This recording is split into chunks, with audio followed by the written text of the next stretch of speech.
ازيكم يا أطفال الحلوين؟ جاهزين؟ نطلع مع بعض في رحلة سحرية هنا في عالم أيسل السحري. مستنياكم قصص ممتعة ومغامرات شيقة وأسرار خيالية. يلا استعدوا عشان السحر هيبدأ الآن، وكمان هنكتشف حاجات جديدة مع بعض وهنتعلم حاجات أكتر.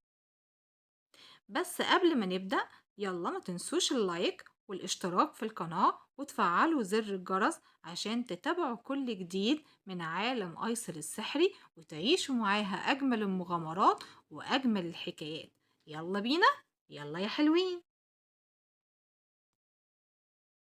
يلا يا أيسولة، ويلا يا أصدقائنا الحلوين وأطفالنا الطيبين الشاطرين. يلا بينا نبدأ قصة جديدة النهاردة. باسم ايه بقى؟ اسم ايسل وآلة الزمن اللي بتتكلم. يلا نبدأ القصة، يلا بينا. كان يا مكان يا سعد يا إكرام، في زمن كان فيه يوم عادي جدا، أو على الأقل احنا ممكن نقول عليه إن هو كان في الأول كان عادي. طيب، يا ترى ايه اللي حصل؟ كان في اليوم ده كانت ايسل قاعدة في أوضتها ولابسة بيجامتها، والمكتب متبهدل على الآخر، الكراسات على الأرض، الألوان في التلاجة بدل ما تكون في العلبة بتاعتها. أيسل دي باين عليها مهملة قوي. المهم، ماما ندهت: يا أيسل خلصي واجبك. أيسل قالت: دلوقتي؟ لا، استني لما اخلص الرسم، وبعدين هتفرج على كرتون، وبعدين وانا ورايا حاجات كتير قوي. بصي يا ماما، بعدين خلاص هعمل واجب بعدين. قعدت تضحك في نفسها وتقول: انا عندي وقت كتير قوي، هقدر اعمل فيه حاجات كتير. ما علينا.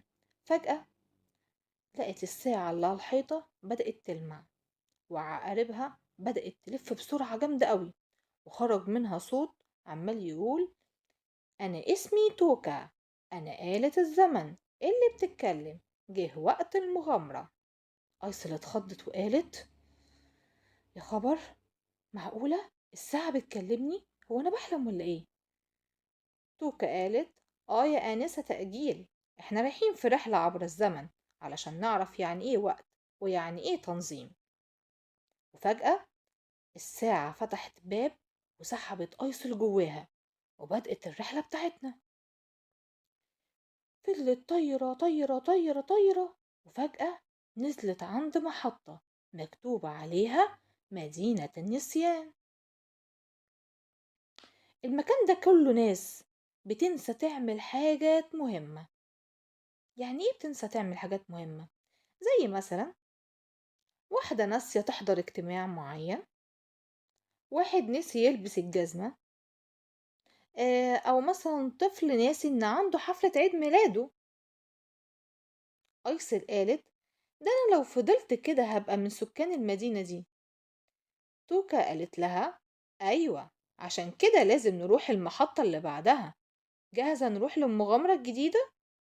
أيسل قالت: أيوة طبعا، يلا بينا، هتودينا على فين؟ راحت أيسل نزلت عند طارت وراحت عند محطة تانية. المحطة لقيت مكتوب عليها غابة الوقت الضايع. استغربت أوي من الاسم، فسألت توكا: يعني ايه غابة الوقت الضايع؟ قالت لها: هنا كل حاجة ماشية بالراحة قوي، ببطء شديد، زي السلحفة. النحل نايم، العصافير مش بتغني، الأطفال قاعدين بيقولوا بكرة بعدين لما فوق شوية، وهكذا وهكذا وهكذا. هم عاملين يأجلوا وقاعدين راحة راحة راحة. أيسل قالت: ده شبه يوم الأجازة. ضحكت توكا وقالت: برافو، فهمتي. الوقت لما بيضيع بنفقد حاجات كتير حلوة. وفجأة سمعوا صوت طفل صغير بيعيط. أيسل جريت عليه وسألته: مالك يا حبيبي، بتعيط ليه؟ قال لها: كنت بلعب واتأخرت، بابا راح الشغل وانا مودعتوش وانا بحبه قوي. أيسل حزنت جامد وراحت قالت له: انا كمان ساعات بضيع وقتي وبنسى اعمل حاجات مهمة زي كده. ما علينا. راحت قالت لتوكا يلا خديني، هتوديني فين تاني؟ قالت لها يلا نروح للمحطة التالتة. طاروا وراحوا نزلوا للمحطة التالتة، لقيت مكتوب على المحطة التالتة مكتوب ايه؟ مكتوب مدينة التنظيم الذهبي. شدها قوي الاسم، راحت سألت توكا الاسم ده حلو قوي، يا ترى في ايه جوه؟ قالت لها يلا نخش ونشوف في ايه جوه. دخلت جوه لقيت المكان كله جميل، الناس بتصحى بدري، بتذاكر وبتلعب، بتاكل وتنام، وكل حاجة ماشية بمواعيد، حتى القطط هناك بتمشي بجدول. أيسل دخلت مدرسة هناك، لقيت الأطفال عندهم جدول لذيذ قوي. عاملين ايه جدول؟ في ساعة للمذاكرة، ساعة للعب، ساعة للكرتون، ساعة للأحلام، وهكذا. توكا قالت لها شايفة لما ننظم وقتنا نقدر نعمل كل اللي بنحبه ونكون مبسوطين؟ راحت أيسل قالت لتوكا عندك حق، أنا حبيت العالم ده قوي وحبيت المحطة دي. راحت قالت لها خلاص رجعيني للعالم بتاعي تاني. قالت لها تمام. فجأة رجعت أيسل لأوضتها، لقيت ماما بتنده تاني يا أيسل خلصي واجبك.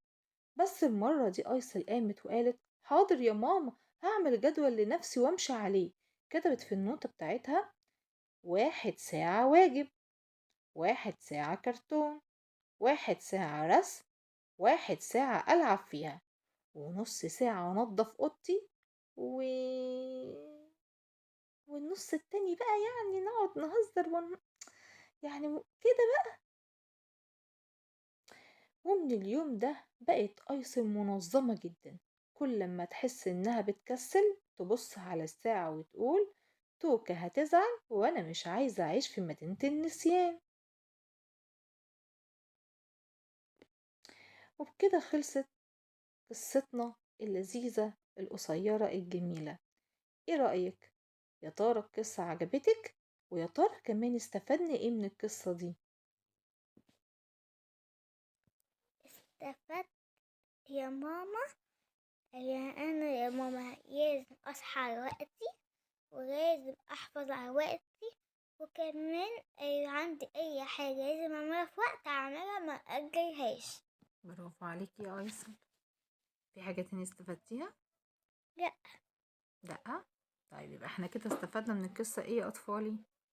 فاستفدنا ان احنا لازم نعمل كل حاجة في وقتها، ما نأجلش اي حاجة لأي وقت تاني، ولازم ننظم وقتنا ونعمل جدول كده ليومنا عشان نقدر نعمل فيه ايه؟ نقدر نعمل فيه كل حاجة في اليوم، لان لما يكون وقتنا مش منظم هنقدر نعمل الحاجات. لا. برافو عليكي يا ايسل.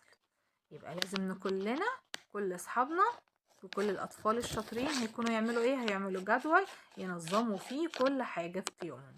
تمام يا اصدقائي؟ يلا تمام. يلا نقول لكم مع السلامة، نشوفكم في باي حلقة يا جديدة. أصدقائي، هتوحشوني بكرة. وهما كمان هيوحشوني انا كمان. يلا مع السلامة يا حلوين، باي باي. وما تنسوش زي كل مرة تنسوش اللايك، فعلوا زر الجرس، وتشتركوا في القناة. مع السلامة.